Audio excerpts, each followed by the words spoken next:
One morning, Derek Westfield, a police officer in his 40s, known for his dark eyes and harsh facial features, began his routine patrol.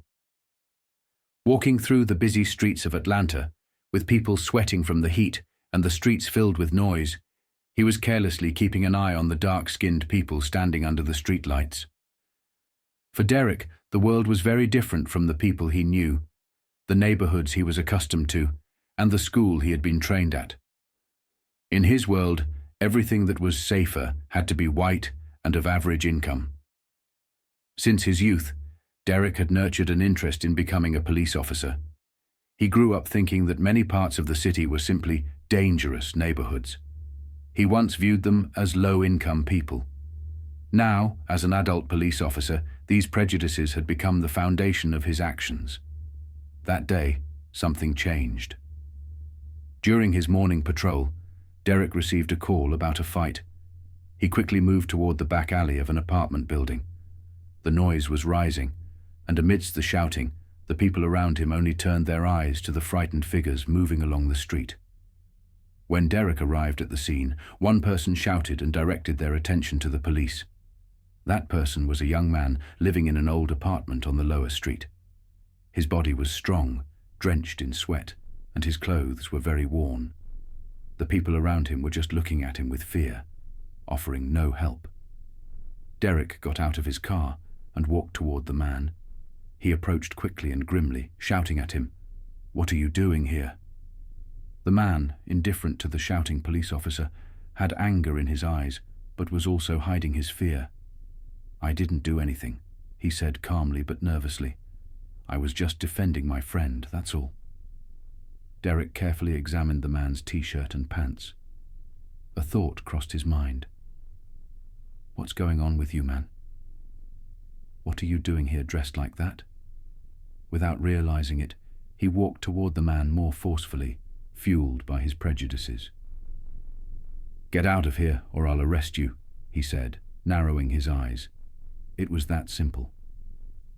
The man hesitated for a moment and then, unsure of what to do, started to run. Derek took a step forward, chasing him with a sense of injustice rising in his mind.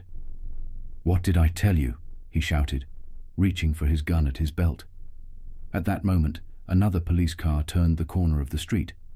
Derek's partner, a young woman named Officer Sarah James, immediately noticed him as she got out of the car. "Derek, stop! What are you doing?" she shouted, rushing towards him. Sarah was aware of Derek's behavior and knew she had to stop him. Derek stopped when Sarah approached. "What's this guy doing here, Sarah?" he asked, his eyes cold. "They just caused trouble around here," he continued. Sarah, shocked, responded, "What are you saying, Derek? These people are supposed to trust you. Aren't you here for this job? You should be policing with equality, but you're being racist here." Derek turned his head without responding to Sarah's words. "What do you know? He looks like a criminal." Sarah shook her head and, keeping her eyes fixed on Derek, said, "Your feelings are misleading. Always thinking they're guilty makes you not a cop, but a prejudiced person." Derek glanced at Sarah for a moment, but his eyes remained fixed on the man, still watching him with suspicion. Sarah continued, her voice filled with the lost hope in her eyes. "Derek, you should look at every person, every living space the same. You should approach with good intentions. Everyone has a story. Don't think of them like a crime novel. You need to approach everyone with justice, not just the criminal." Derek fell silent for a moment, thinking about Sarah's words. He started to question his prejudices for the first time. From that day on, Derek began a process of inner transformation. He not only started observing each event carefully, but also began questioning the prejudices he had held for so long. As the days passed, he made a conscious effort to observe every new situation more attentively and try to make more accurate decisions.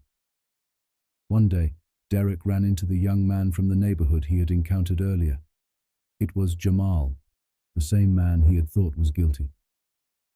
This time Derek approached him, not just as a police officer, but as a human. "Hello," he said. "What's your name?" The man paused for a moment and then replied, "Jamal." There was unfamiliarity in his eyes, but also a search for trust. Jamal looked at Derek in surprise, and Derek continued, "How are you?" Jamal and Derek began a brief conversation.